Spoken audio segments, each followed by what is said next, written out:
มีความสวยงามที่ทั้งผู้ชายและผู้หญิงหลงรักเต็มเปี่ยมไปด้วยออร่ารุ่นน้องหลายๆคนนั้นยึดเธอเป็นแบบอย่างของการเป็นไอดอลเธอเป็นคนที่ทำงานหนักคนหนึ่ง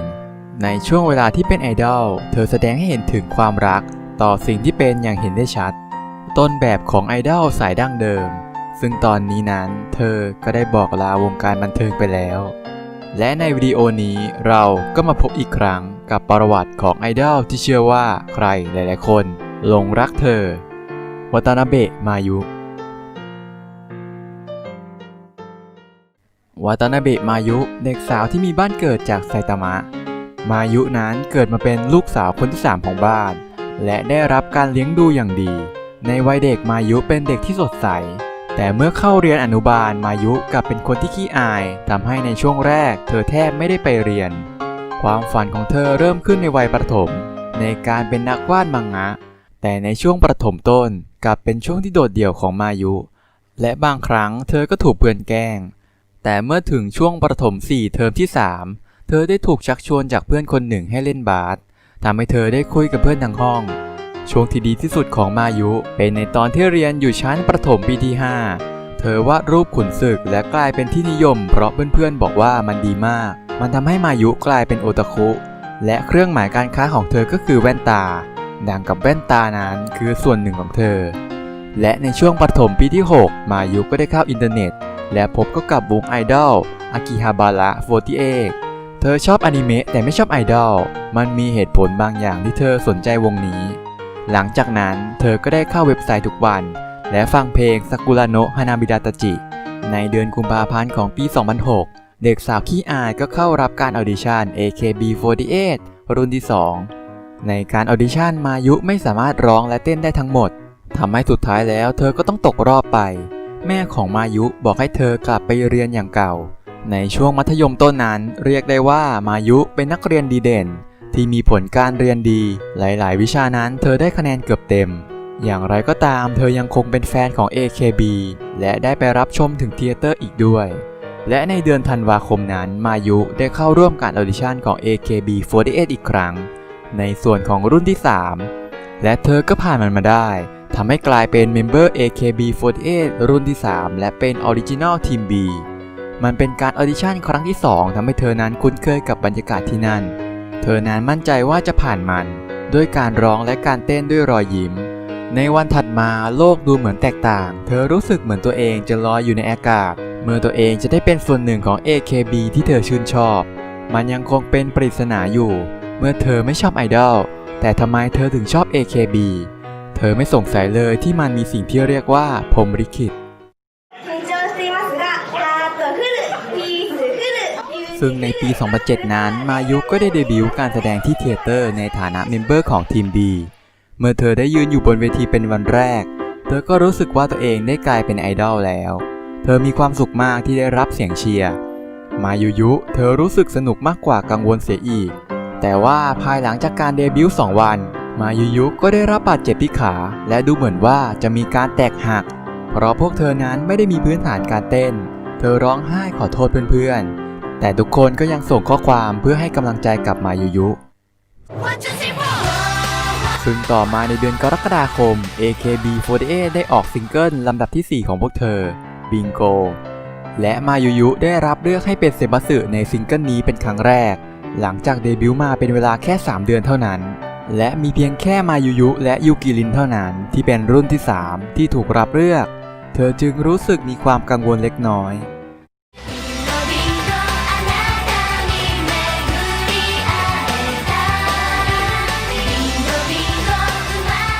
ซึ่งปลายปีมายุยังได้เข้าร่วม NHK Kohaku Utagasen เธอนั้นรู้สึกเซอร์ไพรส์มากที่ได้เข้าร่วมงานขาวแดงตั้งแต่ในปีแรกที่เดบิวต์เธอนั้นดีใจมากที่ได้เข้าร่วมซึ่งต่อมาในปี 2008 ที่ปลายเดือนมกราคมรายการ AKB Ichichi Goju Kyufun ได้ทำการออกอากาศเป็นครั้งแรกและมายุก็ได้อยู่ในนั้นด้วยแต่ทว่าภายในรายการเธอไม่ได้พูดอะไรออกมาสักคำแฟนๆจึงบอกว่าเธอนั้นเป็น CG แน่ๆซึ่งก็เป็นเวลาถึง4 ตอนกว่าผู้ชมจะได้ยินเสียงเธอเป็นครั้งแรกในรายการ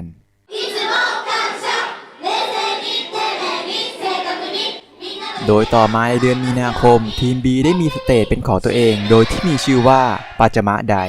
ซึ่งก็ได้มีเพลงโชนิจิซึ่งก็ได้มีท่อนหนึ่งที่ได้บอกเล่าถึงการร้องไห้ที่ต้องหยุดพักจากการบาดเจ็บมันเหมือนกับชีวิตของมายุยุเมื่อเธอได้อ่านเนื้อเพลงโชนิจิที่เขียนถึงทีม B เธอจึงรู้สึกประทับใจและให้ความสำคัญกับเซตลิสต์นั้นโดยในเดือนมิถุนายนเมมเบอร์ทีม B 5 คนก็ได้เข้าร่วมสังกัดใหม่อย่าง Production Oki ซึ่งหนึ่งในนั้นก็คือมายุยุและในเดือนตุลาคมเมมเบอร์4ใน5คนนั้นอันได้แก่ฮิราจิมะนัตสึมินาคากาวะฮารุกะโอตะไอกะและวาตานาเบะมายุก็เกิดยูนิตที่เป็นเหมือนการเกิดใหม่ของยูนิตอุชิโรกามิฮิคาเรไตแห่งโอเนงโกะครับที่มีนามว่าวาตาริโรกะฮาชิริไตซึ่งยูนิตนี้นั้นเป็นการต่อยอดจากยูนิตโอกาชินาซิสเตอร์ที่ก่อนหน้านี้ก่อตั้งในเดือนมีนาคมโดยมีเมมเบอร์เพียงมายุยุเลิฟตันและฮารุกอนโดยต่อมาในปี 2009 ในเดือนมกราคมที่ Request Hour 2009 เพลงของทีม B อย่างโชนิจิสามารถชนะเพลงที่ใครก็คาดว่าจะเป็นที่ 1 อย่างโอโกเอะไดมอนด์ไปได้และคว้าอันดับที่ 1 ไปมันเป็นครั้งแรกที่มายุยุมีความสุขมากที่ได้ร้องไห้ออกมาเธอคิดว่าในชีวิตนี้คงจะไม่มีโอกาสมากมายที่จะร้องไห้เพราะมีความสุขเธอจะพยายามอย่างหนักต่อไปในฐานะเมมเบอร์ของทีม B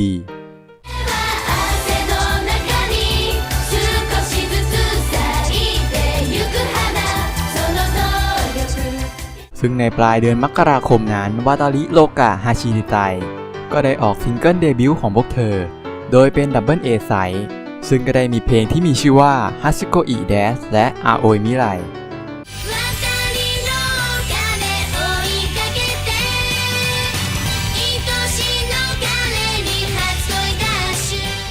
โดยต่อมาในเดือนกรกฎาคม AKB48 ก็ได้จัดการเลือกตั้งขึ้นเป็นครั้งแรกมายุยุได้เข้าร่วมและเธอก็ได้มาในตำแหน่งที่เรียกว่าคามิเซเว่นโดยเธอนั้นก็ได้มาในอันดับที่ 4โดยเธอก็ได้กล่าวว่าเธอคิดว่าเธอนั้นคงไม่ได้มาอยู่ใน5อันดับสูงสุดหรอกและไม่คิดว่าจะได้มาในอันดับที่ 4แน่ๆเธอจะไม่ทำให้ทุกคนผิดหวังเธอขอบคุณมากๆสำหรับการสนับสนุนที่ทำให้เธออยู่ตรงนี้ขอบคุณมากๆจากนี้ไปจะพยายามให้มากกว่าที่ผ่านมาอากิโมโตะยาสึชิให้สัมภาษณ์เกี่ยวกับการเลือกเซนบัสึว่าใช้เกณฑ์แบบใดซึ่งคำตอบก็คือเด็กที่กำลังเปล่งประกายอยู่ในช่วงเวลานั้นโดยมีอยู่2ประเภทนั่นก็คือเมมเบอร์ที่เปล่งประกายอย่างเห็นได้ชัดแล้วและเหล่าเด็กที่หวังว่าจะมีศักยภาพในอนาคตที่จะเปล่งประกายในอีกไม่กี่ปีไมดะซึโกะนั้นมีเสน่ห์ที่น่าค้นหามัตสึจิรินะคือเพศที่10 ปีจะมีครั้งหนึ่งส่วนทางวาตานาเบะมายุอากิพีคิดว่าเธอนั้นเกิดมาเพื่อเป็นไอดอลอย่างแท้จริงซึ่งต่อมาในปี 2010 ที่เดือนกุมภาพันธ์คิกุจิอายากะที่กลับมาเป็น AKB48 อีกครั้งก็ได้มีประกาศว่าเธอนั้นจะเข้าร่วมวาตาริโรกะฮาชิริไตหลังจากตอนนี้พวกเธอออกซิงเกิลมาถึง3ซิงเกิลแล้วโดยในเดือนต่อมาวาตาริโรกะฮาชิริไตก็ออกซิงเกิลลำดับที่ 4 ของพวกเธอโดยที่มีชื่อว่าอักคันเบะบาชิโดยที่เป็นซิงเกิลแรกของคิกุจิอายากะที่เข้าร่วม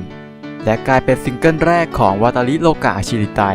ที่สามารถทำยอดขายเป็นอันดับที่ 1 ของ Oricon Chart ไปได้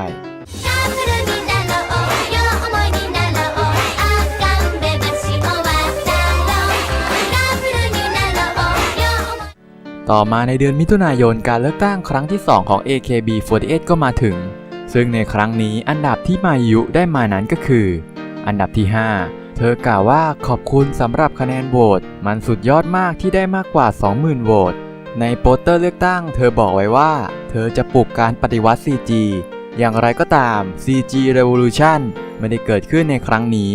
หากมีการเลือกตั้งในครั้งหน้าเธออยากจะปฏิวัติ CG ให้เป็นจริงอันดับที่ 4 ในครั้งที่แล้วและอันดับที่ 5 ในครั้งนี้เป็นอันดับที่สูงมากเช่นกันแต่เธอไม่สามารถยอมรับมันได้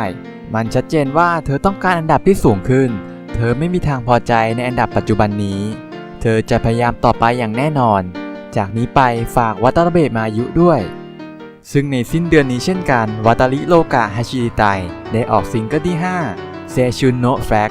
ในวันเดียวกันนั้นโคโมริมิกะและอิวาสะมิซากิก็ได้เข้าร่วมยูนิตทำให้ตอนนี้ยูนิตมีสมาชิกทั้งหมด7 คนและกลายเป็นวาตาริโรกะฮาชิริไต7 ซึ่งต่อมาในปี 2011 ในเดือนมกราคม มายุยุก็ได้รับบทเด่นในละครของ AKB เรื่องมาจิสุกะกากุเอ็น2ร่วมกับมัสอิจูรินะโดยรับบทเป็นเนซึมิตัวละครที่ทั้งแสบเจ้าเล่ห์และจอมวางแผนโดยในเดือนกุมภาพันธ์นั้นเป็นครั้งแรกที่วาตาริโลกะฮาชิริไตจะใช้ชื่อว่าวาตาริโลกะฮาชิริไตเซเว่นโดยมีโคมุริมิกะและอิวาสามิซากิรวมอยู่ในซิงเกิลด้วยโดยพวกเธอก็ได้ออกซิงเกิลลำดับที่ 7 ก่อนวันวาเลนไทน์โดยที่มีชื่อว่าวาเลนไทน์คิส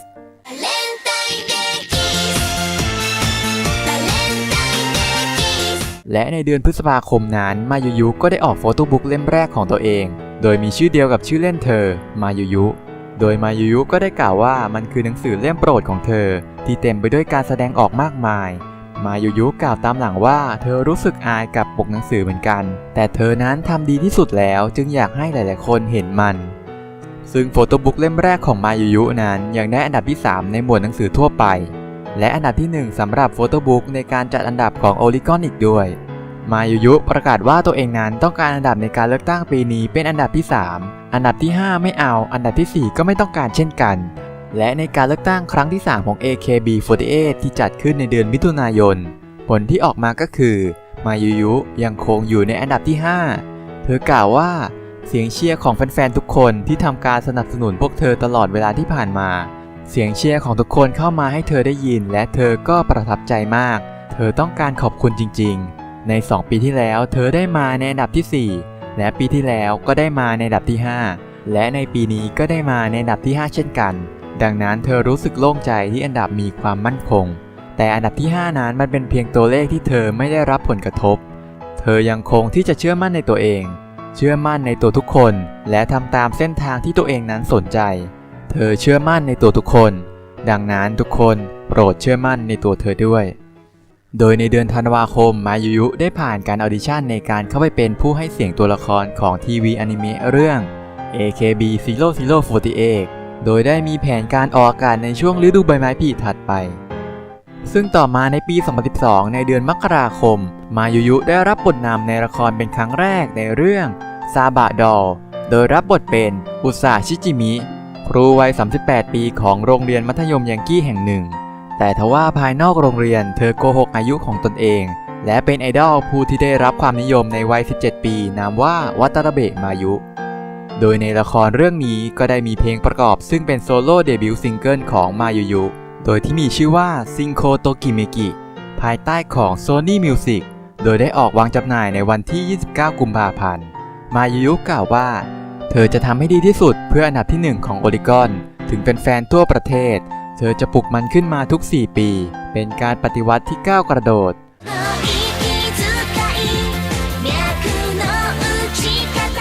ซึ่งภายในเดือนกุมภาพันธ์นั้นฮิราจิมะนาซึมิได้จบการศึกษาออกไปทำให้วาตาริโลกะอาชิริไตเซเว่นเหลือเพียง 6 คนแต่ทว่าต่อมาภายในเดือนมีนาคมก็ได้มีการประกาศสมาชิกใหม่ซึ่งนั่นก็คืออุราโนะคาซึมิ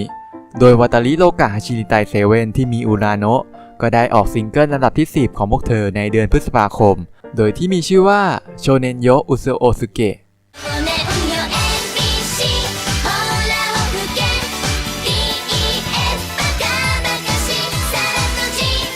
โดยก่อนหน้านี้นั้นที่เดือนเมษายนก็ได้มีการออกอากาศของอนิเมะเรื่อง AKB0048 ซึ่งมายุยุได้พากย์เสียงเป็นตัวละครที่มีชื่อว่าโซโนะจิเอริผู้ที่มีความจริงจังและทุ่มเทซึ่งเมมเบอร์ที่ทำการพากย์เสียงตัวละครนั้นก็ยังร้องเพลงประกอบอนิเมะเรื่องนี้โดยใช้ชื่อยูนิตว่า No Name ซึ่งก็มีซิงเกิลออกมา 2 ซิงเกิลซึ่งก็คือคิโบนิซุอิเตะในปี 2012 และโคโนะนามิดะโอะคิมินิซาสึกุในปี 2013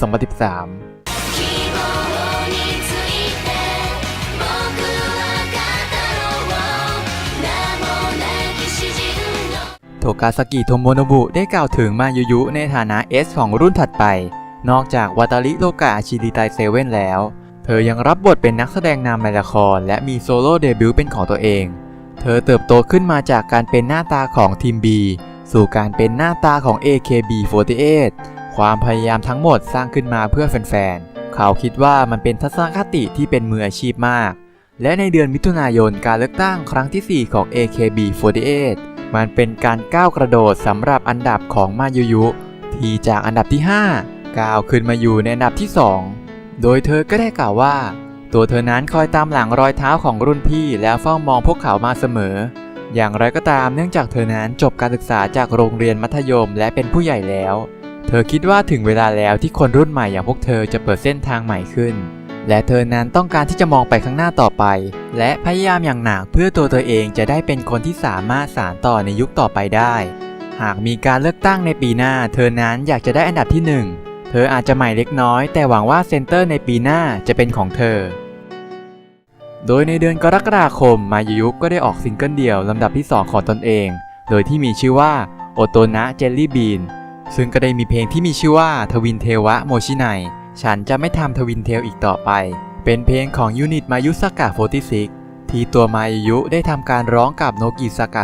46ตั้งแต่มายุยุเข้ามาเป็น AKB นั้นเธอก็ไว้ผมสั้น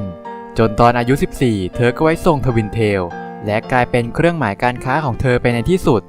เป็นคำสั่งของอากิพี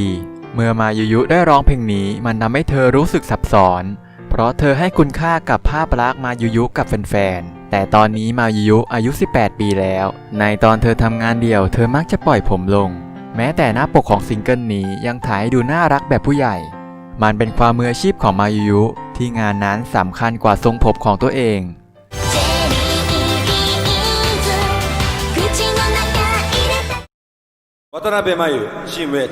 และต่อมาในเดือนสิงหาคมคอนเสิร์ตที่โตเกียวโดมครั้งแรกของ AKB48 เซนฮาเปกุซันจูเมโตรุโนยุเมะโตกาซากิได้ปรากฏตัวและประกาศชัฟเฟิลทีมซึ่งเมื่อจบแล้วปรากฏว่ายังไม่มีชื่อของมายุยุที่ประกาศออกมาโตกาซากินั้นลืมชื่อของเธอซึ่งผลที่ออกมานั้นมายุยุต้องย้ายจากทีม B ไปยังทีม Aนอกจากต้องเจ็บปวดจากการแยกจากกันกับเพื่อนๆโอตะไอกะที่ย้ายไปอยู่ HKT48 นากากาวะฮารุกะที่ย้ายไปอยู่ JKT48 และด้วยความสัมพันธ์ของมายุยุและยูกิรินทำให้การย้ายจากกันครั้งนี้สร้างความเจ็บปวดให้ทั้งคู่เป็นอย่างมากโดยในเดือนตุลาคมวันสุดท้ายของสเตจที่5ของทีม B เทเตอร์โนะเมกามิมายุยุได้กล่าวว่าเธอเป็นทีม B มาตลอดดังนั้นมันจึงเต็มไปด้วยความเหงาแต่นี่จะเป็นการเริ่มต้นใหม่ของบทที่2ของเธอมายุยุและยูกิรินทั้งสองคนเป็นผู้ที่พาทีม B ก้าวไปข้างหน้าตั้งแต่เริ่มต้นตอนนี้มายุยุได้ย้ายไปยังทีม A และยูกิรินก็ได้ลงจากตำแหน่งกัปตันแล้วซึ่งในเดือนตุลาคมนั้น AKB48 ได้ออกซิงเกิลที่28อุสะโดยเดิมทีตำแหน่งเซนเตอร์นั้นเป็นของมายุยุและจูรินะแต่เนื่องด้วยมายุยุไม่สามารถรับมือกับท่าเต้นที่ซับซ้อนในตำแหน่งของเซนเตอร์ได้ทำให้ต้องเปลี่ยนเซนเตอร์เป็นโอชิมะยูโกะต่อมาในเดือนพฤศจิกายนมายุยุได้รับบทภาคเป็นตัวละครเอกในอนิเมะฟิล์มเรื่องเนรวะเรตะกาคุเอ็นโดยภาคเป็นตัวละครชื่อซุซุระนาซุกิมายุยุกล่าวว่าเธอนั้นกังวลเล็กน้อยเพราะนี่เป็นครั้งแรกที่ได้งานภาคภาพยนตร์แต่เธอนั้นรู้สึกสนุกกับงานที่ทำนอกจากนี้เธอยังได้ร้องเพลงทีมซองของอนิเมะเธอหวังว่าทุกคนจะชอบซึ่งเพลงที่มายุยุได้ร้องเป็นเพลงประกอบอนิเมะนั้นเป็นเพลงที่มีชื่อว่าไซโยนาระโนะฮาชิ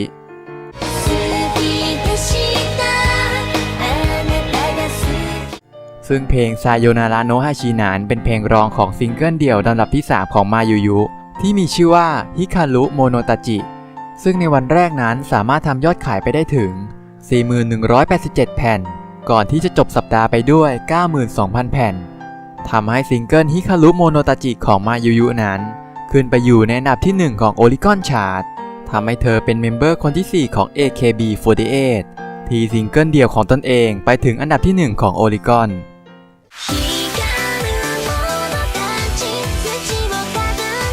โดยในท้ายปีที่งาน Japan Record Award ครั้งที่54ซึ่ง AKB48 ก็สามารถชนะและคว้ารางวัลมาได้หลังจากปีที่แล้วได้รางวัลจากเพลง Flying Gate โดยในปีนี้พวกเธอชนะจากเพลง Manatsu no Sakuud โดยตำแหน่งเซนเตอร์ซึ่งเป็นของมาเอดะอาซึโกะที่จบการศึกษาไปแล้วเป็นมายุยุที่ยืนในตำแหน่งนั้นเธอกล่าวว่าเธอมีความสุขจริงๆขอขอบคุณแฟนๆและสตาฟทุกคนที่ทำการสนับสนุนมาเอดะซังได้จบการศึกษาแล้วพูดตามตรงเมื่อเทียบกับมาเอดะซังแล้วบางครั้งเธอก็รู้สึกกดดัน แต่เมื่อได้รับรางวัลนี้แล้วเธอก็รู้สึกโล่งใจขึ้นเธอต้องการที่จะสานต่อสิ่งนี้ต่อไปโดยต่อมาในปี 2013 การก้าวขึ้นมายืนอยู่บนตำแหน่งเซนเตอร์เป็นครั้งแรกของมายุยุก็มาถึงในซิงเกิลที่ 30 ของ AKB48 So Long โดยก็ได้มีละครทีวีสำหรับโปรโมทซิงเกิลโดยแบ่งเป็นของแต่ละทีมและมายุยุนั้นก็ได้รับบทเป็นตัวละครเอกในส่วนของทีม A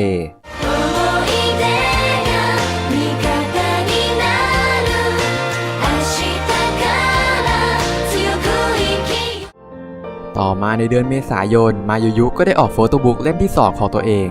เซฟุกุสุคังไซโกโนะเซฟุกุซึ่งก็สามารถขายไปได้มากกว่า 42,016 เล่มซึ่งในเดือนพฤษภาคมซิงเกิลที่ 31 ของ AKB48 Sayonara Call มายุยุก็ได้ยืนในตำแหน่งเซนเตอร์อีกครั้งโดยยืนในตำแหน่งเซนเตอร์ร่วมกับเมมเบอร์อีก 3 คนได้แก่อิตาโนะโทโมมิโอชิมะยุโกะและชิมาซากิฮารุกะ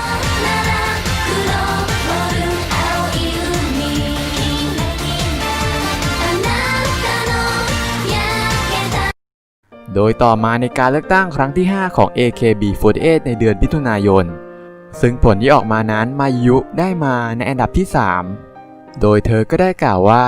ในการเลือกตั้งครั้งที่แล้วเธอได้รับการสนับสนุนและการคาดหวังมากมายจากทุกคนและเธอก็ได้รับอันดับที่ยอดเยี่ยมอันดับที่ 2 เธอไม่เชื่อตัวเองไม่ว่าจะผ่านไปกี่วันกี่สัปดาห์กี่เดือนเธอก็ยังคงไม่เชื่อว่าตัวเองคืออันดับที่ 2แต่เธอก็มีความสุขในการเลือกตั้งปีที่แล้วเธอพูดว่าอยากจะเป็นอันดับที่ 1ในการเลือกตั้งจากตอนนั้นถึงตอนนี้เธอก็มุ่งมั่นเพื่อเป้าหมายในการเป็นอันดับที่ 1ในปีนี้แฟนๆของเธอให้การสนับสนุนด้วยความรู้สึกที่อ่อนโยนและสิ่งอื่นๆมากมายเธอมักรู้สึกว่าปีนี้พวกเราจะสามารถทำมันให้ดีที่สุดไปด้วยกันเธอมีความสุขจริงๆตั้งแต่เธอตั้งเป้าหมายไว้ที่อันดับที่ 1พูดตามตรงเธอผิดหวังในอันดับที่ 3แต่เมื่อเธอสามารถทำดีที่สุดเพื่อเป้าหมายที่สูงกับทุกคน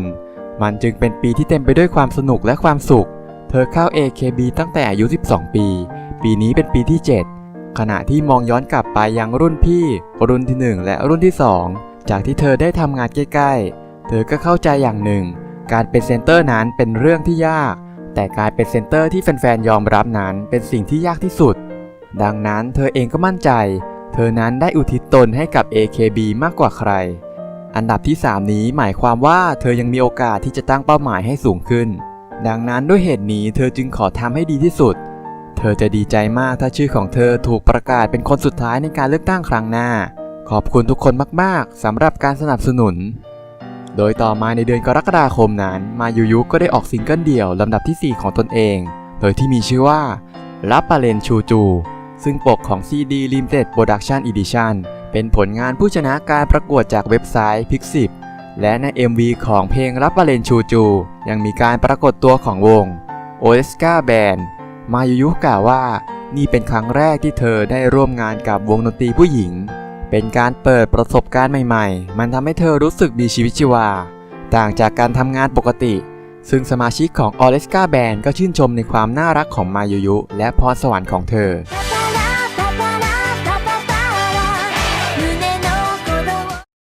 โดยในเดือนธันวาคมนั้นวาตาริโลกะฮาชิริไตเซเว่นก็ได้ออกเบสอัลบั้มวาตาริโลกะโอยุกิริอากุริไต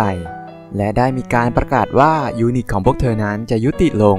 ซึ่งก่อนหน้านั้นทางช่อง YouTube Valota Official ซึ่งเป็นช่องของยูนิตของพวกเธอได้อัปโหลดวิดีโอความจริงของการสลายตัวโดยมีเนื้อหาว่าแต่ละคนนั้นมีความขัดแย้งกันพวกเธอขอโทษเรื่องความขัดแย้งนั้นเป็นเรื่องโกหกแต่การยุบยูนิตนั้นเป็นเรื่องจริงมายุยุกล่าวว่าเดิมทีนั้นยูนิตนี้ตั้งมาโดยเมมเบอร์ AKB ที่เป็นนักเรียนมัธยมแต่ตอนนี้ทุกคนได้จบการศึกษาจากโรงเรียนแล้วทุกคนกลายเป็นคนของสังคมกลายเป็นผู้ใหญ่เธอนั้นก็จะสามารถเติมเต็มงานของตนเองได้เช่นกัน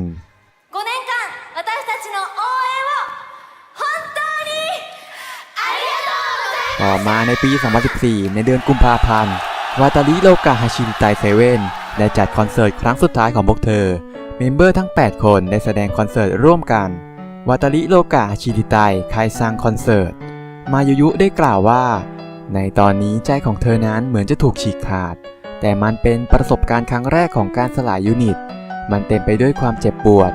ความเศร้าและเหงาขอบคุณมากๆสำหรับการสนับสนุนพวกเธอ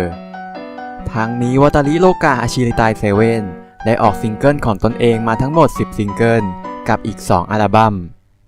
โดยในปลายเดือนกุมภาพันธ์ AKB48 Group ไดโซคากุมัตสึริการชัฟเฟิลครั้งใหญ่ของ AKB48 Group ก็ได้มีการประกาศให้มายุยุย้ายจากทีม A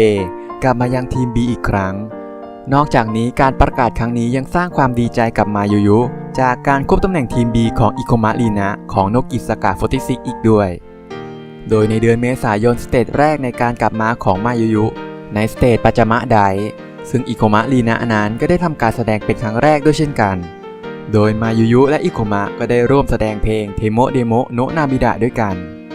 โดยในเดือนนี้เช่นกันสถานีโทรทัศน์ TBS ก็ได้มีรายการเพลงใหม่ที่ชื่อว่า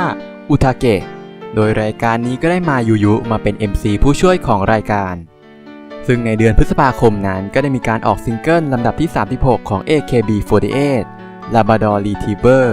และเป็นครั้งที่2ในการเป็นเซนเตอร์เดี่ยวของมายุยุแต่ก็ได้มีการเปิดเผยว่ามายุยุที่เป็นเซนเตอร์เพลง Labrador Retriever นั้นทั้งไม่ชอบและกลัวสุนัขโดยเฉพาะอย่างยิ่งสุนัขที่ตัวใหญ่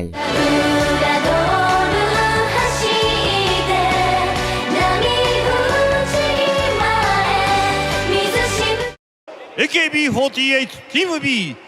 渡辺真由ซึ่งก็ได้มาถึงในเดือนมิถุนายนที่การเลือกตั้งครั้งที่6ของ AKB48 หลังจากปีที่แล้วมายุยุทำได้ในอันดับที่3เพราะซาชิฮาระริโนะขึ้นมาอยู่บนที่นั่งอันดับที่1ในปีนี้ชื่อของวาตานาเบะมายุก็ถูกประกาศเป็นคนสุดท้ายผู้ที่ชนะการเลือกตั้งประจำซิงเกิลที่37ของ AKB48 นั้นก็คือวาตานาเบะมายุซึ่งเธอก็ได้กล่าวว่า2ปีที่ผ่านมานั้นในสปีดในการเลือกตั้งของเธอพูดเอาไว้ว่าเธอต้องการที่จะเป็นอันดับที่1และในปีที่แล้วความฝันนั้นไม่ได้เป็นจริงทำให้ตั้งแต่เข้าปีนี้มาก็เลยตั้งเป้าหมายไว้ที่อันดับที่1เธอจึงมุ่งมั่นว่าจะไม่ทำอะไรนอกจากสิ่งที่ดีที่สุดเธอสงสัยว่าถ้าพยายามอย่างหนักแล้วทุกอย่างนั้นจะเป็นจริงใช่ไหมในช่วงเวลาหนึ่งที่บางครั้งเธอก็อยากจะยอมแพ้กับความฝันในการเป็นอันดับที่1ของเธอแต่ในช่วงเวลานั้นแฟนๆทั้งหมดก็ออกมาให้คำพูดที่เป็นกำลังใจมากมายพวกเขาบอกว่าต่อไปจะส่งเธอไปถึงอันดับที่1แน่นอนเมื่อเธอได้ยินคำพูดเช่นนั้นเธอก็รู้ว่าเธอจะยอมแพ้ในตอนนี้ไม่ได้มันสร้างความแข็งแกร่งให้เธอมุ่งมั่นแน่วแน่ที่จะไปยังจุดสูงสุดในครั้งหน้า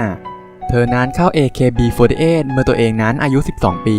และในปีนี้เธอก็20แล้วมีหลายสิ่งมากมายเกิดขึ้นบนเส้นทางของเธอแต่เพราะว่ามีชีวิตได้ครั้งเดียวและในเมื่อเธอนั้นผ่านการออดิชั่นที่แสนยากลำบากมาได้เธอก็อยากจะไปไกลที่สุดเท่าที่จะทำได้และในวันนี้นี่คือที่เธอได้มาถึงแล้วทั้งหมดและทั้งหมดนี้จากใจจริงเธอดีใจที่ไม่ได้ยอมแพ้เธอดีใจที่ตลอดมาเธอเชื่อมั่นในเส้นทางที่ตัวเองเลือกเดินและเธอก็เชื่อมั่นในแฟนคลับที่สนับสนุนเธอเมื่อเธอเข้ามาเป็น AKB เธอเป็นส่วนหนึ่งของรุ่นที่3ต่อหน้าต่อตาเธอที่นั่นมีรุ่นพี่มากมายต่อมารุ่นน้องก็ได้เติบโตขึ้นและวงน้องสาวมากมายก็ได้ก่อตั้งนอกจากนั้นรุ่นพี่ที่เคารพของเธอหลายคนก็ได้จบการศึกษาเมื่อได้มองพวกเขาจบการศึกษาเธอก็รู้สึกเหงาเธอเคยคิดว่า AKB ในภาพจำของเธออยู่ที่ไหนแบบตอนที่เธอได้เข้ามาที่นี่ครั้งแรกเมมเบอร์รุ่นที่3ที่เหลืออยู่ด้วยความมั่นคงและความแข็งแกร่งนั้นเธอต้องก้าวต่อไปจนกระทั่งตอนนี้ขณะที่เธอได้มองแผ่นหลังของรุ่นพี่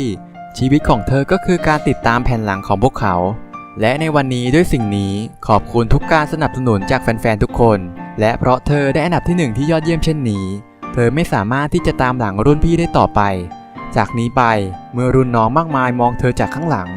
เธออยากจะให้พวกเขาคิดว่านี่คือรุ่นพี่ที่พวกเธออยากจะเดินตามนี่คือสิ่งที่เธอต้องการจะเป็นตอนนี้เธอไม่สามารถที่จะมองด้านหลังของรุ่นพี่ได้อีกแล้วเธอนั้นจะมองไปที่อนาคตของ AKB48 แล้วก็อย่าลืมความตั้งใจเดิมของเธอขอบคุณผู้คนมากมายจากหัวใจเธอจะก้าวต่อไปถึงทุกคนที่กำลังอยู่ท่ามกลางสายฝนหรือท่ามกลางความหนาวหรือกำลังรับชมผ่านทีวีและสำหรับการสนับสนุนทั้งหมดนี้ขอบคุณมากจริงๆการที่มายุยุชนะการเลือกตั้งครั้งนี้ทำให้เธอเป็นเซนเตอร์ในซิงเกิลที่37ของ AKB48 และ และเป็นเซนเตอร์เดี่ยวครั้งที่ 3 ของเธอในเพลงโคโคโรโนะพาขาด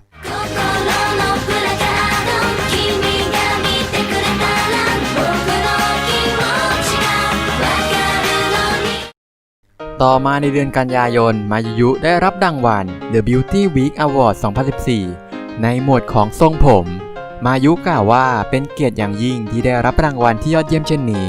ในตอนแรกเธอนั้นไม่คิดว่าจะได้เธอนั้นดูแลผมของตนเองอย่างดีทุกวันในเดือนกันยายนนี้เช่นกันในจังเก้นไทไคครั้งที่ 5 ก็ได้มีการประกาศรายชื่อซิมบัสึซิงเกิลที่ 38 ของ AKB48 ซึ่งผู้ที่ได้เป็นเซนเตอร์นั้นก็คือวาตานาเบะมายุและมิยาวากิซากุระมายุยุกล่าวว่าในครั้งนี้เซมบัสึเมมเบอร์ได้เปลี่ยนแปลงอย่างสมบูรณ์เมมเบอร์เด็กทุกๆคนจะนำพา AKB ไปสู่ยกต่อไปที่กำลังจะเข้ามา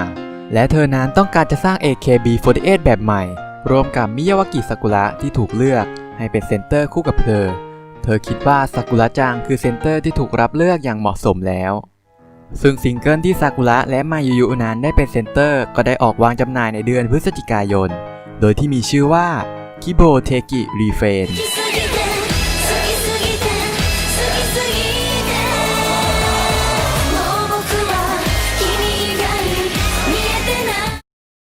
โดยต่อมาในปี 2015 มายุยุได้รับบทเป็นตัวละครหลักในละครทีวีช่วง Golden Prime Time ในเรื่องทาทาคาอุโชเทนเกิลโดยรับบทเป็นอากิคิตามุระเด็กสาวที่มีเพื่อนเป็นหนังสือที่ได้ทำงานในร้านหนังสือเปกัสซัสและได้พบความฝันของตนเองคือการทำให้ผู้คนหลงรักหนังสือ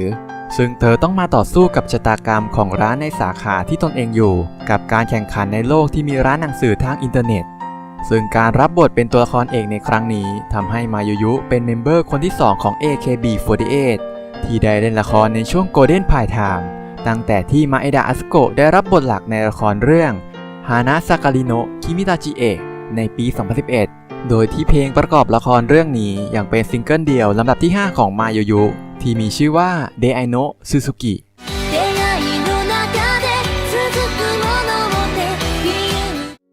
ซึ่งก็มาถึงในเดือนมิถุนายนในการเลือกตั้งครั้งที่ 7 ของ AKB48 ปรากฏว่าในการเลือกตั้งครั้งนี้มายุยุได้มาเพียงในอันดับที่ 3 แม้จะอันดับหล่นลงแต่เธอก็ยังคงยิ้มได้โดยมายุยุได้กล่าวว่า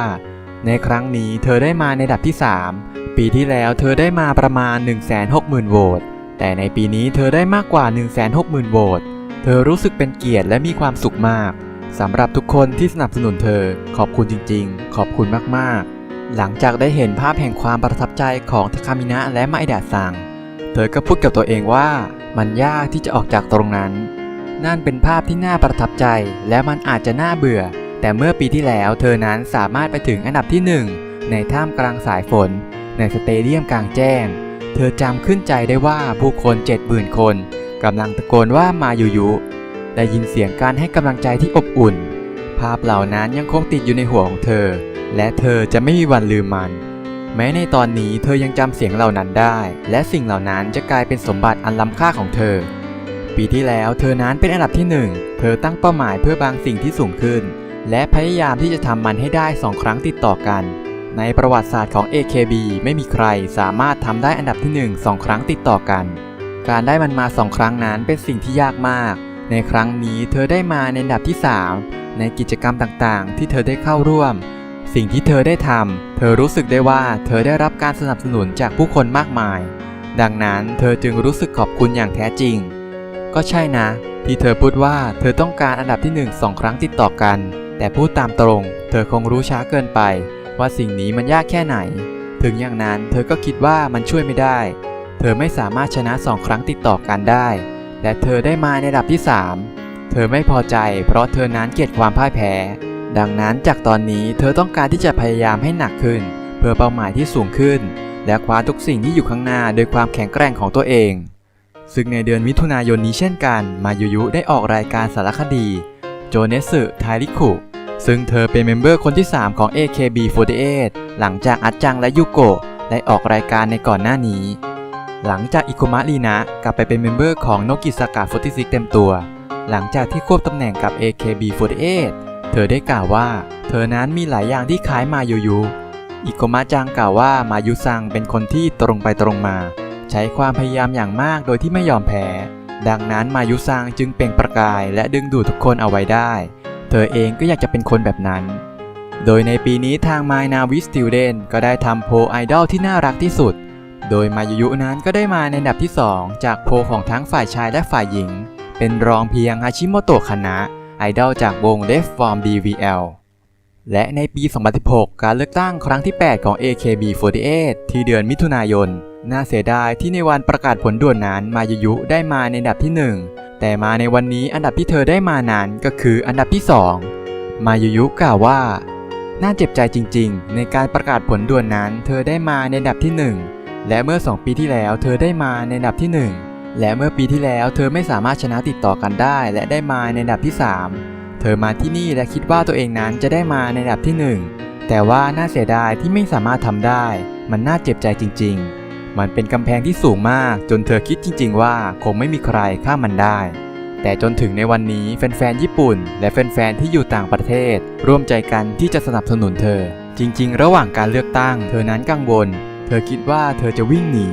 มันเหน็ดเหนื่อยมากแต่ในช่วงเวลานั้นในระหว่างงานจับมือแฟนๆก็เข้ามาพูดกับเธอว่าฉันจะอยู่ข้างๆคุณนะอย่ากังวลไปเลยการที่ได้ยินคำพูดจริงใจเหล่านั้นทำให้เธอมีแรงฮึดขึ้นพวกเขามอบความกล้าหาญให้กับเธอ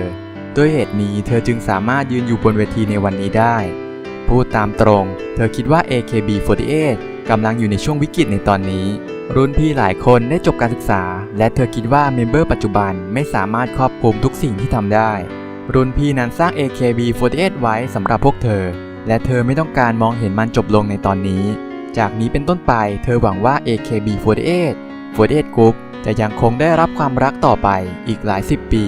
สำหรับตัวเธอกรุ๊ปนี้สอนเธอมากมายถึงสตาฟทุกคนที่สนับสนุนด้วยความรู้สึกที่ยอดเยี่ยมขอบคุณแฟนๆทุกคนสำหรับคำพูดที่อ่อนโยนและสำหรับอนาคตของ AKB48 เธอต้องการช่วยเหลือให้มากขึ้นเพื่อประโยชน์ของกรุ๊ปเธอมีบางอย่างอยากจะบอกรุ่นน้องทุกคนเธอเข้าร่วม AKB48 เมื่อเธอผ่านการออดิชั่นเธอมีอายุ12 ปีเป็นเวลา10 ปีตั้งแต่ตอนนั้นเธอเสียสละทุกอย่างและมอบช่วงเวลาวัยรุ่นทั้งหมดให้กับ AKB มุมมองที่พวกเธอเห็นในตอนนี้อย่าทำให้มันเป็นของตายพวกเธออาจจะไม่สามารถมองเห็นภาพเหล่านี้ได้ตลอดดังนั้นเธอหวังว่าทุกคนจะไม่มีวันลืมที่จะขอบคุณสิ่งที่อยู่รอบๆตัวในตอนนี้และการได้รับการสนับสนุนของแฟนๆทุกคนในแต่ละวันตอนนี้นั้นเพียงแค่คู่เดียวเธอหวังว่าทุกคนจะไปต่อในแต่ละวันโดยที่ไม่มีความเสียใจเมื่อพวกเธอทำงานหนักพวกเธอจะก้าวไปข้างหน้าในฐานะเมมเบอร์ของ AKB48 ที่มีสิ่งที่รับผิดชอบและความภาคภูมิใจเธอหวังว่าจะไปต่อในแต่ละวันอย่างขยันขันแข็งทุกคนขอบคุณมากโดยต่อมาในเดือนกรกฎาคมมายุได้ปรากฏตัวและรับบทเป็นตัวละครหลักรวมกับมิยาวากิซากุระในละครสยองขวัญของ AKB48 เรื่อง Cold Blood โดยรับบทเป็นอิโซซากิคาโอรุนักเรียนมัธยมปลายผู้ติดตามสืบเหตุการณ์ลึกลับที่เกิดขึ้นหลังจากการย้ายมาของนักเรียนใหม่ต่อมาในเดือนตุลาคมมายุได้ออกโฟโต้บุ๊กเล่มที่ 3 ของตัวเองโดยที่มีชื่อว่าชิรานายอุจินิซึ่งสามารถขายไปได้มากถึง 37,000 เล่มในสัปดาห์แรกทำยอดขายเป็นอันดับที่ 1 ของการจัดอันดับหนังสือทั่วไปและโฟโต้บุ๊กของโอริกอนทำให้นี่เป็นครั้งที่ 5 ที่มีผู้ที่สามารถทำอันดับที่ 1 ได้ทั้งการจัดอันดับหนังสือทั่วไปและโฟโต้บุ๊กต่อจากมาเอดะอาซึโกะโกจิมะฮารุนะที่ทำได้ 2 ครั้งและอิโกตะเอริกะ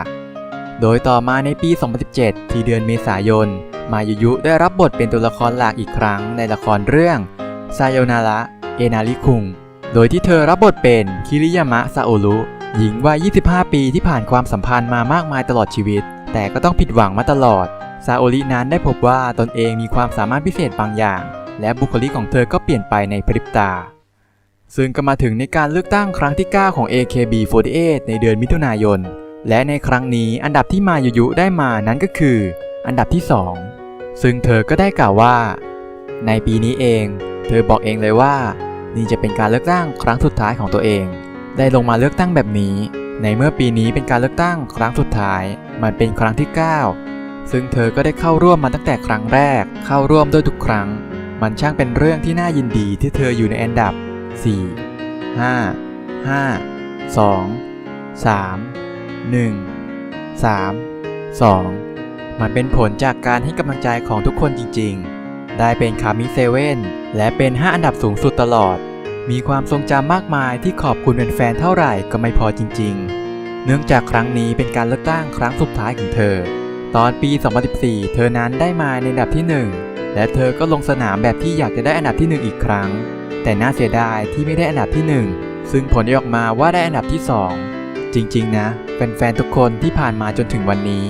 ให้กำลังใจเธอมากมายอย่างเช่นในงานจับมือหรือในอย่าง Twitter ก็ได้รับข้อความให้กำลังใจมากมายเธอดีใจมากและมันเป็นช่วงเวลาที่มีความสุขจริงๆถ้าบอกว่าไม่มีอะไรค้างคาใจคงจะเป็นเรื่องโกหกแน่นอนว่ามีความรู้สึกเจ็บใจแต่การได้มาในอันดับที่ 2นี้ก็รู้สึกมีความสุขแล้วแม้ว่าวันนี้สภาพจะออกมาในลักษณะแบบนี้ทุกคนที่ดูผ่านทีวีอยู่ทั่วประเทศคนที่กำลังชมอยู่ด้วยกันอยู่ในแต่ละสถานที่แล้วก็ทุกคนที่อยู่ในที่แห่งนี้เธอมีเรื่องอยากจะบอก私渡辺真由は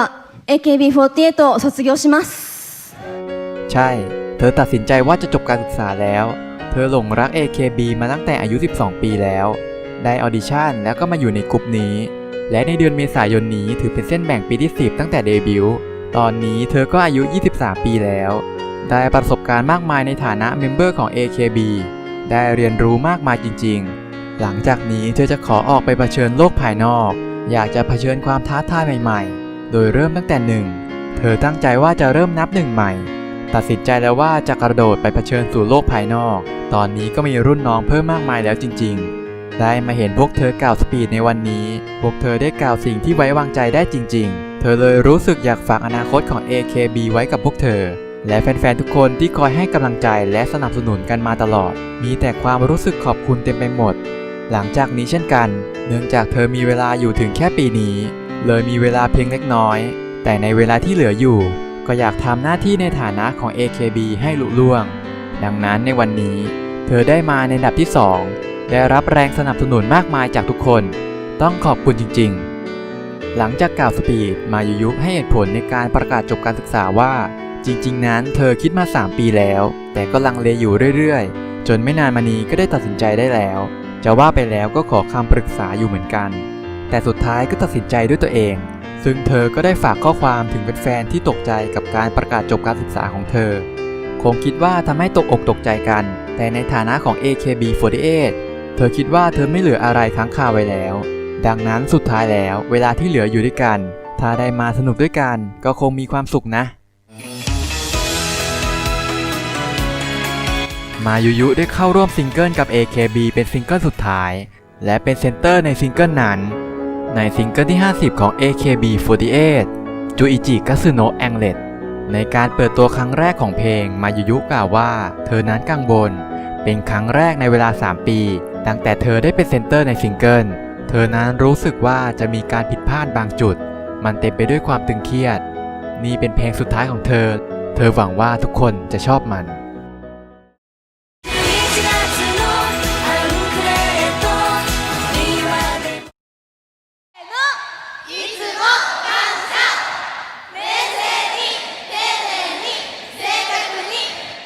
โดยในคอนเสิร์ตจบการศึกษาของมายุยุก็ได้จัดขึ้นในวันที่ 31 ตุลาคมที่ไซตามะซูเปอร์อารีนาวาตานาเบะมายุ Graduation Concert มินาโนะยูเมกะคานาอิมัตสึโยนิเปิดคอนเสิร์ตด้วยน้ำตาของมายุยุกับเพลงที่เป็นตำนานของทีม B อย่างโชนิจิมีการปรากฏตัวของวัตาริโลกะอาชิริไตและออริจินัลทีม B การแสดงบิงโกของยูนิตจากจังหวัดไซตามะการแสดงเพลงยูนิตคู่ของมายุยุและซัชชิอย่างเพลงอะโวคาโดจาเนชิเพลงสำหรับมายุกิในเพลงคานาชิอุตาโอะกิกิตะคุนัตตะโดยนอกจากนี้ภายในคอนเสิร์ตยังมีการประกาศอัลบั้มเดี่ยวของมายุยุการแสดงเพลงโคโคโรโนะพาคาดที่ทุกคนเปิดป้ายรูปหัวใจและแสดงความรู้สึกต่างๆของตัวเองให้กับมายุยุและแฟนๆยังร่วมกันแปลอักษรเป็นคำว่าขอบคุณมายุสร้างความเซอร์ไพรส์ให้กับมายุยุเป็นอย่างมากโดยทั้งซัชชิและยุกิรินก็มีข้อความถึงมายุยุซัชชิกล่าวว่าขอบคุณสำหรับการสนับสนุนกรุ๊ปที่ใหญ่ด้วยร่างกายอันน้อยนิดมายุจังผู้ที่ผลักดันกรุ๊ปให้ไปข้างหน้าไม่ว่าจะทำงานหนักมากแค่ไหนแม้ว่าจะไม่สบายก็ตามก็ไม่เคยบ่นสักครั้งเดียวเธอนับถือจริงๆจากก้นบึ้งของหัวใจไม่ว่าเธอนั้นจะพูดอะไรก็คงอธิบายความรู้สึกขอบคุณได้ไม่เพียงพอจากนี้ โปรดเดินทางในเส้นทางด้วยความเชื่อมั่นบนเส้นทางใหม่ในชีวิตของนักแสดงโปรดสนุกสนานกับชีวิตให้เต็มที่นะมายุกล่าวขอบคุณและสวมกอดซัชชิซึ่งยูกิรินก็ได้เขียนจดหมายให้กับมายุยุโดยมีเนื้อความในจดหมายว่าถึงมายุในที่สุดวันนี้ก็มาถึงจากวันนั้นที่มายุพูดว่าฉันจะจบการศึกษาจาก AKB เธอคิดแล้วคิดอีกว่าเธอไม่อยากให้วันนี้มาถึงอย่างไรก็ตามในวันนี้มายุได้เปล่งประกายอย่างมากที่สุดในประวัติศาสตร์ของมายุเองในที่สุดเธอก็ตัดสินใจขอยอมแพ้วันนี้เป็นวันที่สำคัญสำหรับมายุแฟนๆเมมเบอร์และตัวเธอเองดังนั้นเธอจึงเขียนจดหมายถึงมายุเป็นครั้งแรกในรอบ11ปีในช่วง11ปีที่ผ่านมามีหลายสิ่งหลายอย่างในตอนแรกเมื่อมายุเรียกเธอมายุมักเรียกตลอดว่าคาชิวากิจังด้วยชื่อเต็มของเธอช่างเป็นอะไรที่แปลกและน่ารักมากมันคือความประทับใจหลังจากนั้นไม่นานท่ามกลางรุ่นพี่มากมายมายุและเธอก็ซิงกันมันเป็นเรื่องธรรมดามากที่คนสองคนจะเข้ากันและจากนั้นเป็นต้นมาเราก็อยู่ด้วยกันมากขึ้นเรื่อยๆมีมายุอยู่เคียงข้างเธอในห้องแต่งตัวเคียงข้างเธอเมื่อเวลาไปไหนเคียงข้างเธอขณะพักเบรกมันกลายเป็นเรื่องปกติที่จะรู้สึกอุ่นใจเพียงแค่มายุอยู่ข้างๆบางครั้งก็ทำให้เธอนั้นหัวเราะมีกำลังใจและร่าเริงเธอมีมายุมาตลอด11ปีที่ผ่านมาเธอถึงสามารถทำสิ่งที่ดีที่สุดได้มันก็มีนะเวลาที่เราอยู่ด้วยกันมานานแล้วต้องแยกจากกันในการประกาศชัฟเฟิลที่โตเกียวโดมมายุและเธอคิดเสมอว่าจะผลักดันทีม B ไปด้วยกันตลอดพวกเราโดนแยกทีมกันในเวลานั้นเธอไม่ได้ร้องไห้มากนักต่อหน้าผู้คนเมื่อลงเวทีพวกเราก็ร้องไห้และกอดกันโดยไม่สนอะไรทั้งนั้นนั่นเป็นครั้งแรกในทีมที่ไม่มีมายุเธอจึงตระหนักได้ว่าการดำรงอยู่ของมายุนั้นยิ่งใหญ่มากเธอเคารพความแข็งแกร่งของมายุทัศนคติในการทำงานและความจริงใจเธออาจจะไม่สามารถพูดได้หมดแต่ดูเหมือนว่ามายุกำลังต่อสู้หลายสิ่งหลายอย่างด้วยความอดทนและยึดมั่นในเจตจำนงของตัวเองมากกว่าใครๆมีเพียงมายุคนเดียวเท่านั้นหลังจากจบการศึกษาอยากให้มายุคิดถึงตัวเองให้มากตามใจตัวเองบ้างเธอจะอยู่อย่างนี้กับมายุเป็นเพื่อนที่ดีที่สุดและบางเวลาก็เป็นแม่มายุนั้นน่ารักจนทนแทบไม่ไหวมีเพียงมายุที่สำคัญมากและเธอไม่ได้พูดเกินจริงในตอนท้ายเธอเขียนหลายสิ่งหลายอย่างมากมายแต่มันเป็นความจริงที่เธอเหงาและมันไม่สามารถช่วยได้นี่เป็นครั้งแรกที่เธอรู้สึกเหงาสำหรับเธอและ AKB การดำรงอยู่ของมายุนั้นยิ่งใหญ่มากจนเธอไม่สามารถจินตนาการได้ว่า AKB ที่ไม่มีมายุจะเป็นยังไงอย่างไรก็ตามเธอต้องการให้มายุก้าวไปสู่ความฝันของตัวเองด้วยความอุ่นใจดังนั้นเธอจะทำให้ดีที่สุดเพื่อที่จะสามารถเติบโตใน AKB ที่มายุสนับสนุนรวมกับเมมเบอร์ที่เชื่อถือได้ซึ่งได้เรียนรู้หลายสิ่งจากการมองแผ่นหลังของมายุดังนั้นในวันนี้สิ่งที่เธอสามารถพูดได้ก็คือเธอเหงาเหลือเพียงแค่2 เดือนดังนั้นมาสร้างความทรงจำมากมายกันเถอะหัวเราะบ่อยๆมายุขอแสดงความยินดีในการจบการศึกษานะจากคาชิวากิยุกิผู้ที่รักเธอมากกว่าใครๆหลังจากนั้นทั้งสองคนก็ได้สวมกอดกันและนี่คือข้อความของมายุในคอนเสิร์ตจบการศึกษาของเธอคงไม่รู้ตัวว่าเธอได้จบการศึกษาแล้วจนถึงวันนี้มันเป็นความรู้สึกแปลกๆแต่เมื่อเธอยืนอยู่บนเวทีและคอนเสิร์ตเริ่มขึ้นและได้เห็นทุกคนเธอจบการศึกษาแล้วเธอรู้ทันทีที่มีผู้คนมากมายมาหาเธอรู้ว่าบางคนไม่สามารถมาที่นี่ได้ในวันนี้มันมีแต่ความรู้สึกที่ขอบคุณคงไม่เพียงพอสำหรับการพบเจอและสนับสนุนที่เธอได้รับจากผู้คนมากมายในช่วง11ปีที่ผ่านมาเส้นทางที่เธอเลือกเดินตลอด11ปีที่ผ่านมานั้นมันไม่ผิดจริงๆเพราะว่าแฟนๆทำให้คิดแบบนั้นและเมมเบอร์ที่ยืนอยู่บนเวทีด้วยกันที่เบื้องหลังสตาฟมากมายที่เตรียมความพร้อมทุกคนคือความรักเธอรู้สึกอย่างนั้นจริงๆเธอตัดสินใจจบการศึกษาจาก AKB48 เนื่องจากมีรุ่นน้องที่น่าเชื่อถือได้จำนวนมากและคิดว่าเด็กเหล่านี้สามารถจัดการได้เธอจะไปในเส้นทางที่แตกต่างออกไปเธอจะเดินต่อไปในเส้นทางที่เชื่อมั่นตลอด11ปีที่ทุกคนมอบความรักให้กับเธอขอขอบคุณจริงๆในท้ายคอนเสิร์ตทุกคนก็ได้ร้องเพลงซากุระโนะฮานาบิราตาจิและส่งมายุนั่งกระเช้าออกไป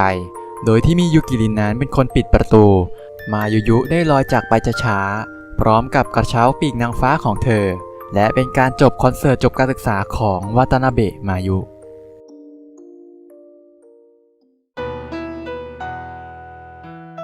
โดยในวันที่ 26 ธันวาคมนั้นสเตจจบการศึกษาของมายุก็ได้จัดขึ้นที่เธียเตอร์ของ AKB48 ได้มีเมมเบอร์วงน้องสาวที่เข้าร่วมอย่างมิยาวากิซากุระมัตสึอิจูรินะ ยามาโมโตะ ซายากะ ซาชิฮาระ ริโนะ และคิตาฮาระ ริเอะ โดยมีเมมเบอร์ที่ทำการแสดงทั้งหมด 53 คน การแสดงครั้งสุดท้ายของเพลงโชนิจิ ซายาเน่และจูรินะร่วมการแสดงเพลงปัจมะไดบุคาจิ มิองและโอกุริยุยผู้สืบทอดจากมายุร่วมร้องเพลงคิมิโนะคัพปริ้งวิดและสำหรับมายุและยุกิรินก็ได้ร้องเพลงเทโมเดโมโนะนาบิดะและโอโมอิเดะโนะโฮโตนโด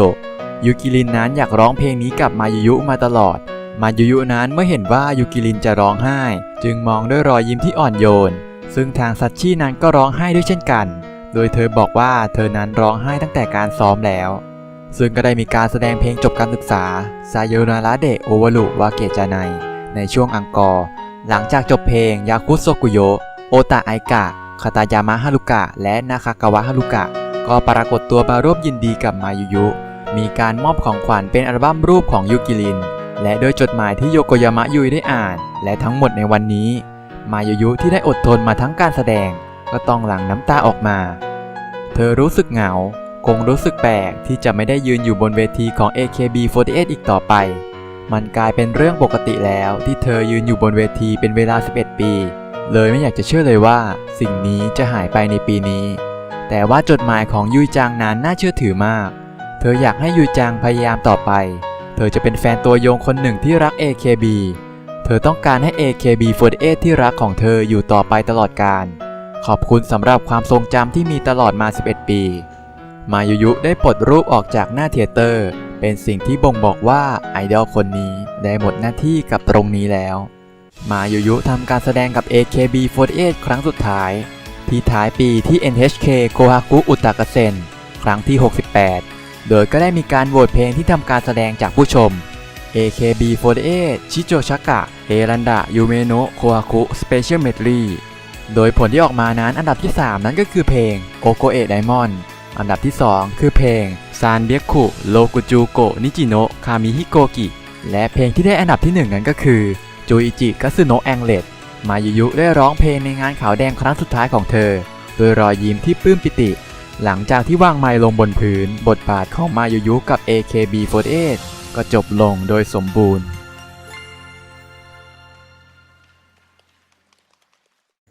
หลังจบการศึกษาในปี 2018 มายุได้ฉลองการออกโซโล่อัลบั้มของตนเองที่ออกวางจำหน่ายเมื่อเดือนธันวาคมของปีที่แล้วโดยที่มีชื่อว่า Best Regard โดยก็ได้มีการจัดโซโล่ไลฟ์ขึ้นและได้มีการประกาศถึงเว็บไซต์แฟนคลับอย่างเป็นทางการโดยจะเริ่มต้นในเดือนมีนาคมโดยแฟนคลับของมายุนั้นจะเรียกว่าดาบูมี่เขียนเป็นอักษร W 3M และเครื่องหมาย Infinity โดย W ก็มาจากวาตานาเบะและ M มาจากมายุ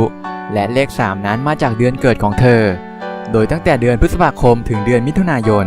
มายุได้รับบทนำในละครเวทีเรื่องอเมริโดยมายุรับบทเป็นตัวละครที่มีชื่อว่าอเมรี่ปูแลม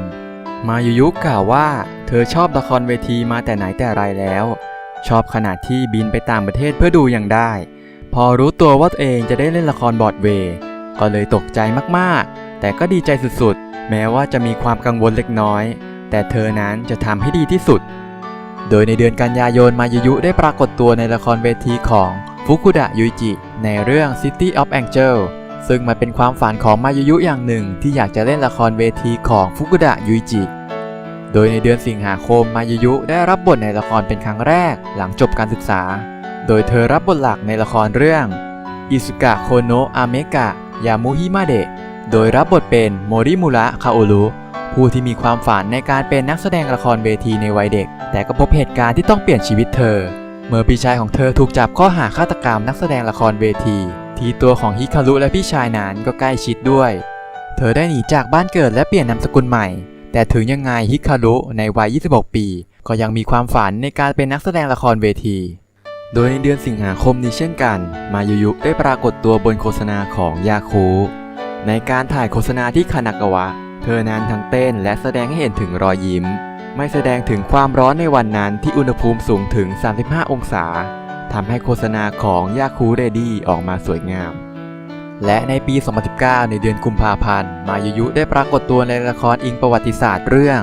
คิชูฮันชูโทคุกาวะโยชิมุเนะโดยที่เธอรับบทเป็นนางเอกของเรื่องโดยที่มีชื่อว่าอิชิโดยต่อมาในเดือนเมษายนนั้นมายุยุก็ได้ปรากฏตัวบนคอนเสิร์ตจบการศึกษาของซาจิฮาระริโนะโดยก็ได้ทำการร้องเพลงกับซัชชิในเพลง Avocado Janeshi ซึ่งในเดือนมิถุนายนนั้นมายุยุก็ปรากฏตัวอีกครั้งบนละครเรื่องนัตสึโซระโดยรับบทเป็นมิมูระอากาเนะแต่ทว่าในเดือนกรกฎาคมก็ได้มีประกาศว่าเว็บไซต์แฟนคลับของมายุยุนั้นจะถูกระงับก่อนที่จะมีการประกาศภายหลังในเดือนกันยายนว่าเว็บไซต์นั้นจะปิดตัวลงและในปี 2020 หลังจากมายุยุห่างหายไปจากหน้าจอโทรทัศน์ในวันที่ 1 มิถุนายนก็ได้มีการประกาศจากโปรดักชั่นโอกิเราได้รับการแจ้งจากวาตานาเบะมายุว่ามันเป็นเรื่องยากลำบากที่จะทำงานในวงการบันเทิงต่อไปเนื่องโดยจากปัญหาสุขภาพเธอนั้นรู้สึกไม่ดีในช่วงหลายปีที่ผ่านมาและแม้ว่าจะมีการพูดคุยกันหลายครั้งกับเรื่องนี้เราตัดสินใจเรื่องความสำคัญของสุขภาพของเธอและเคารพการตัดสินใจของเธอสัญญาของเธอกับโปรดักชั่นโอกิได้หมดอายุลงในวันที่ 31 พฤษภาคมและเธอจะสิ้นสุดอาชีพการแสดงของเธอในวงการบันเทิงซึ่งมายุยุก็ได้ทวีตครั้งสุดท้ายก่อนที่จะปิดโซเชียลเน็ตเวิร์กทั้งหมดเป็นเรื่องส่วนตัวก็จริงแต่วันที่ 31 พฤษภาคมเธอได้ออกจากโปรดักชั่นโอกิที่ให้ความช่วยเหลือเธอมานานและได้ตัดสินใจออกจากงานในวงการบันเทิงทุกท่านที่มาเกี่ยวข้องทุกท่านที่ให้การสนับสนุนขอบคุณมากๆถึงสถานการณ์ลำบากในสังคมจะยังคงดำเนินต่อไปยังไงขอให้ทุกท่านคอยดูแลร่างกายตัวเองให้ดีนะซึ่งทวีตสุดท้ายของมายุนั้นก็ได้รับการถูกใจราว 420,000 ไลค์มีคอมเมนต์ให้กำลังใจเธอมากมายก่อนที่ทุกอย่างนั้นจะปิดลงซึ่งเมมเบอร์หลายๆคนที่เคยร่วมงานกับมายุยุทั้งเมมเบอร์ปัจจุบันและอดีตเมมเบอร์ก็ได้ทวีตขอบคุณและให้กำลังใจเธอกันอย่างล้นหลามในชีวิตการทำงานของมายุยุเธอแสดงให้เห็นถึงทัศนคติที่อดทนและเข้มแข็งตลอดเวลาในการเป็นไอดอลที่ AKB เธออุทิศชีวิตให้กับกลุ่มนี้ชนะการเลือกตั้งและอันดับในการเลือกตั้งที่ยอดเยี่ยมทั้ง 9 ครั้งที่ไม่เคยต่ำกว่าอันดับ 5มายุยุเป็นที่รักของแฟนๆและเมมเบอร์ในวงรุ่นน้องหลายคนใฝ่ฝันที่จะเป็นแบบเธอแม้ตอนนี้มายุยุจะไม่อยู่ในวงการบันเทิงแล้วแต่เชื่อเถอะว่ามายุยุนั้นอยู่ในใจของทุกคนตลอดไป